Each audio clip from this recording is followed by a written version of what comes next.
तो किससे चोरी नहीं है कि सुपर पावर बनने की होड़ लगी अमेरिका इजराइल को जो है, और उस सुपर पावर बनने के चक्कर में वो जो भी उनके सामने अड़ सकता हो, जो खड़ जिसके अंदर रीढ़ है, किसी राष्ट्रपति को उठा लाते हैं वो लोग।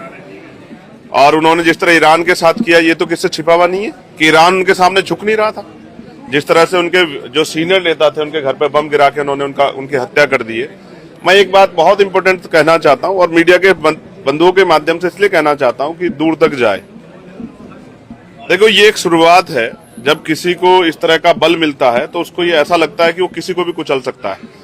ट्रंप ने जिस तरह से हमारे प्राइम मिनिस्टर के बारे में भी बार बार कहा कि हम उनका कैरियर खत्म कर देंगे, टैरिफ लेकर ही रहेंगे, मैं ये बात कहना चाहता हूं, ये भारत है, हमारी सरकार से वैचारिक विरोध है, उनकी नीतियों का विरोध है।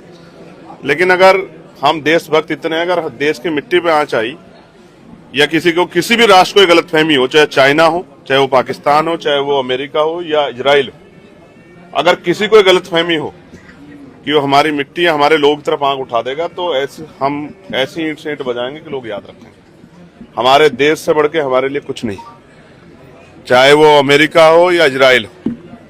जिस तरह उन्होंने फिलिस्तीन को कुचला है, जिस तरह वो ईरान को कुचल रहे हैं, अगर उनको ये गलतफहमी हो कि वो भारत की तरफ भी आंख उठा लेंगे, तो भारत की मिट्टी में वो बल है कि जगह नहीं मिलेगी छिपने के लिए। हम अपने देश के लिए हर कुर्बानी देने के लिए तैयार। वैचारिक विरोध, राजनीतिक विरोध अपना अलग जगह है, लेकिन हमारा देश कमजोर नहीं है। ये मेरी तरफ से चेतावनी अमेरिका इजराइल दोनों को कि वो हद में रहें।